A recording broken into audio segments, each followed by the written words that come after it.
औज़ुबिल्लाहिमिनश्शैतानिर्रजीम बिस्मिल्लाहिर्रहमानिर्रहीम रब्बिश्रह ली सदरी व यस्सिर ली अमरी वहलुल उक़दतम मिन लिसानी यफ़क़हू क़ौली।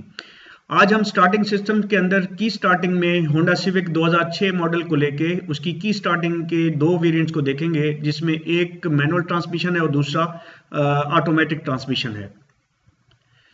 स्टार्टिंग सिस्टम को हमने काफ़ी कुछ गाड़ियों की मदद से काफ़ी डिस्कस कर लिया हुआ है, जिसमें हमने स्टार्टिंग जो नॉर्मल सिस्टम होते हैं, एक बिल्कुल ही बेसिक सिस्टम और फिर पुश स्टार्ट सिस्टम हम इसको लेके गए हैं।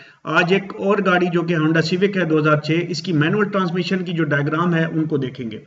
जो हम वायरिंग डायग्राम को जब समझने की या सर्किट को समझने की कोशिश करते हैं तो उसमें हमारा एक पेट रूल है कि हम सबसे पहले ये अहाता करते हैं कि हमारी डायग्राम के अंदर क्या क्या चीज़ें अवेलेबल हैं।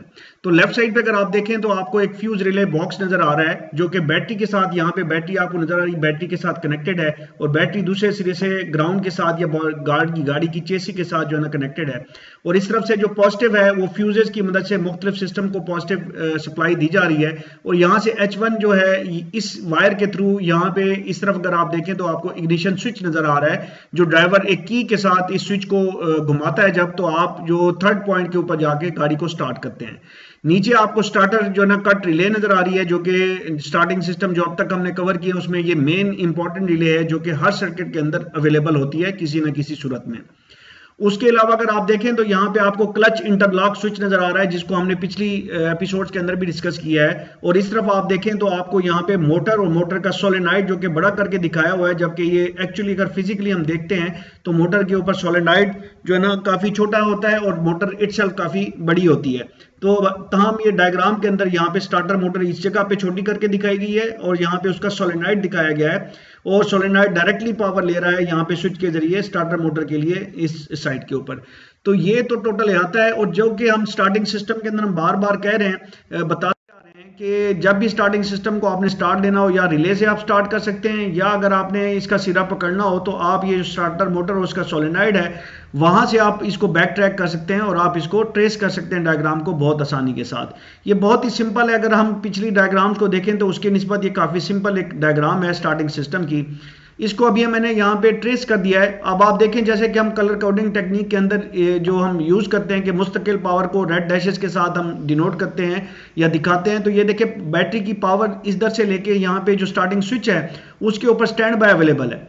और जब ये स्विच बनेगा तीसरे नंबर पॉइंट पे आएगा तो आपको यहाँ पे ये पावर स्विच होके, इसी वजह से हमने इसको ब्लू कलर दिया है कि स्विच टू पावर। तो स्विच टू पावर जब होगी तो ये ब्लू कलर की लाइन यहाँ पे पहुंचेगी। इस रिले की जो कॉइल है, ये कंप्लीट रिले आप देखें यहाँ पे कॉइल नजर आ रही है और यहाँ पे स्विच नजर आ रहा है। तो कॉइल जब एनर्जाइज होगी तो ये स्विच बन जाएगा, और ये जो पावर है एक और फ्यूज की मदद से यहाँ पे पहुंच रही है, जो कि इधर से फ्यूज आ रहा है, जो इस डायग्राम में दिखाया नहीं गया।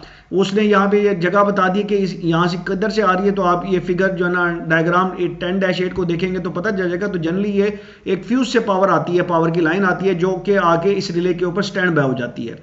तो ये स्विच टू पावर होगी। अब स्विच टू पावर जब तक ये रिले नहीं बनेगी जबकि यहाँ पे ग्राउंड अवेलेबल नहीं होगा। तो ग्राउंड को जब हम देखते हैं दूसरे सिरे से, तो नीचे की तरफ आपको डायग्राम में ये ग्राउंड का साइन नजर आ रहा है। मैं इसको थोड़ा सा मजीद वो जूम इन कर देता हूँ। तो ये आपको ग्राउंड का साइन नजर आ रहा है, और इधर से ये ग्राउंड परमानेंटली ये क्लच इंटरलॉक स्विच है कि क्लच जब प्रेस किया जाएगा तो तब ही ये ग्राउंड स्विच होगा आगे की तरफ, जो आपकी स्टार्टर की जो रिले है उसकी तरफ।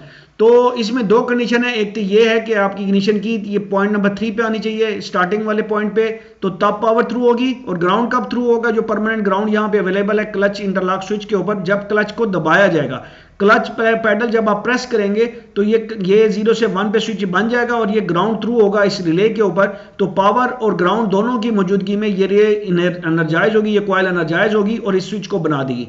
जब ये स्विच को बनाएगी तो ये जो पावर आई हुई है, ये पावर आके यहाँ पे स्टार्टर सोलेनॉइड के ऊपर, इसको मैं थोड़ा सा ऊपर कर देता हूँ। यहाँ पे स्टार्टर सोलेनॉइड के ऊपर आपको ये कॉइल नजर आ रही है। ये डबल किस्म की कॉइल इसने दिखाई हुई है। बेसिकली ये मैकेनिकल और सोलेनॉइड किस्म का स्विच है, सोलेनॉइड स्विच है। तो पावरफुल स्विच है। इसने बेसिकली उसको मूव करता है बेसिकली उसके साथ जो आपकी स्टार्टर मोटर का। तो यहाँ पे थोड़ा सा इसको गौर से देखिएगा। हम जो पिछले लेक्चर में भी बात करी, यहाँ पे दो तरह की आपको एक स्विच नज़र आ रहा है जो कि मैकेनिकली ऑपरेट होता है, और ये कॉइल नज़र आ रही है जो कि पिनियन को मूव कराती है एक पॉइंट से, जो एंगेज कराती है फ्लाई व्हील के अंदर, जो स्टार्टर का पिनियन है ये उसके लिए है, और फिर वो वही स्विच, वही जो उसकी मूवमेंट है वो ये स्विच बनाती है। हमने जो शुरू के लेक्चर किए हैं स्टार्टिंग सिस्टम के ऊपर, उसको हमने तस्वीरों के साथ काफ़ी डिटेल के साथ इसको डिस्कस किया हुआ है। बहरहाल यहाँ पे परमानेंट ग्राउंड अवेलेबल है, और पावर जब इस रिले के थ्रू स्विच होगी, जिसको हमने ब्लू कलर के साथ डिनोट किया है, तो एक तो यह है कि आपका स्टार्टर का जो पिनियन है वो आगे फ्लाई व्हील के साथ कनेक्ट होगा, अटैच होगा, जो कि कॉइल की मदद से हो रहा है। और ये जो स्विच है ये मैकेनिकली मेक होगा, और जब ये मेक होगा बेसिकली उसकी पिनियन के मूवमेंट से, जो कि फ्लाई व्हील के साथ जाके अटैच हो रहा है, मोटर का जो पिनियन है, तो ये स्विच फिर बनेगा, और ये जो पावर डायरेक्ट आ रही है बैटरी से, जो परमानेंटली यहाँ पे अवेलेबल है, स्टैंड बाय है, तो ये पावर शिफ्ट हो जाएगी मोटर की इस साइड के ऊपर, जबकि मोटर की दूसरी साइड ग्राउंड के साथ कनेक्टेड है, जो परमानेंट ग्राउंड यहाँ पे अवेलेबल है। और बैटरी, जिस तरह से हमने पहले बताया कि ये बैटरी, अब यहाँ पे देखें किसी किस्म का कोई फ्यूज नहीं है, ये वो मोटी वायर है जो कि स्टार्टर के ऊपर जाती है। तो इस तरह से आपका जो ये गाड़ी का जो मैनुअल ट्रांसमिशन गाड़ी है 2006, उसका जो की के साथ स्टार्टिंग है मैनुअल ट्रांसमिशन का, उसका ये सर्किट है। अब हम इससे आगे चलते हैं और इसको हम डिस्कस करते हैं जो ऑटोमेटिक ट्रांसमिशन है। ऑटोमेटिक ट्रांसमिशन का अगेन उसी तरह से हम यात्रा करेंगे, और यहाँ पे आप देखें आपको बैटरी नजर आ रही है, फिर वही फ्यूज बॉक्स है, फ्यूज बॉक्स से आपको स्टार्टिंग इग्निशन स्विच है, सेम उसी तरह से जैसे कि हमने मैनुअल ट्रांसमिशन में देखा है। वही आपकी स्टार्टर कट रिले है जो हमने पिछली मैनुअल ट्रांसमिशन देखे, एग्जैक्टली वही है। यहाँ पे सिर्फ थोड़ा सा फर्क यहाँ पे आ रहा है कि वहां पे क्लच इंटरलॉक स्विच था, यहाँ पे उसने क्या किया, एक जंक्शन कनेक्टर दिया, और यहाँ पे आपको ट्रांसमिशन रेंज स्विच दिया है कि ट्रांसमिशन में जो आप पार्क, रन, न्यूट्रल, ड्राइव, 2 और 1, ये जो आप सिलेक्शन करते हैं तो उसका स्विच उन्होंने दिखाया है। और यहाँ पे अगर आप देखें तो ये स्विच यहां से एक तो बन रहा है इस वायर के साथ, और पार्क वाली साइड से, और दूसरा न्यूट्रल वाली जो एन है वहां से ये स्विच बन रहा है। तो इसका मतलब है जब पार्क सेलेक्ट करेंगे, न्यूट्रल सेलेक्ट करेंगे, तो ये जो वायर यहाँ पे जो कुछ भी आ रहा है वो इधर से शिफ्ट होके इस वायर पे, या इस वायर से शिफ्ट होके इधर जाएगा। फिर दूसरी साइड पे ये जो रिले पावर स्विच करेगी सोलेनॉइड के लिए, वो उसमें दो मुख्तलिफ मॉडल, 2-3 मॉडल ये हैं जिसके लिए इधर से होके जाएगी, और कुछ मॉडल ये हैं जिसमें कुछ और बीच में चीजें आएंगी उधर से होती हुई यहाँ पे स्टार्टर के सोलेनॉइड पे पहुंचेगी। और स्टार्टर सोलेनॉइड अगेन उसी तरह से, सोलेनॉइड जो है ना उसने बेसिकली स्टार्टर का पिनियन को आगे करना है, और उस पिनियन जब आगे होगा तो बेसिकली मैकेनिकली इस स्विच को बनाएगा। और यहाँ पे उसने ये उसका सर्किट दिखाया, और यहाँ पे एक डायोड भी दिखाया कि ये रिले डायोड टाइप है कि और साथ में इस तरफ अगर आप देखें तो आपको बैटरी से एक डायरेक्ट लाइन नजर आ रही है, और यहाँ पे मोटर नजर आ रही है। तो इसी को फिर हम ट्रेस कर लेते हैं, और यहाँ पे उसी तरह से ये मुस्तकिल पावर की लाइन अवेलेबल है स्टैंड बाय इग्निशन स्विच के ऊपर, और जब इग्निशन स्विच रन पे आएगा, इंजन स्टार्टिंग पे आएगा, तो ये पावर स्विच होके इस रिले पे पहुंचेगी।